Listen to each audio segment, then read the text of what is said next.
প্রিয় বন্ধুরা, এই যে সকালবেলা লাউ কাটলাম নিজের গাছ থেকে। এই লাউটা হচ্ছে বৈশাখী লাউ। শীতকালীন লাউ থাকে, চৈতালি লাউ থাকে, আর আমারটা হচ্ছে বৈশাখী লাউ। এই সকালবেলা নিয়ে গেলাম, বিকালবেলা রান্না করব।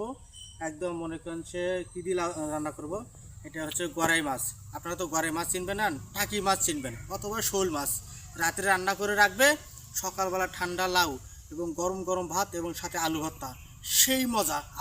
মনে করেন যে আধা কেজি চালের ভাত একবারে খেয়ে ফেলবো। তো সেটা কেমন লাগলো অবশ্যই জানাবে। এটা কিন্তু একদম নিরাপদ এবং পুষ্টিকর, এবং আমার জাংলায় ধরেছে একটি মাত্র লাউ। আর লাউ কিন্তু খুব পুষ্টিকর, আমাদের প্রিয় নবীরও কিন্তু একদম মনে করেন যে প্রিয় খাবার ছিল সেই লাউ, সেই লাউয়ের মধ্যে।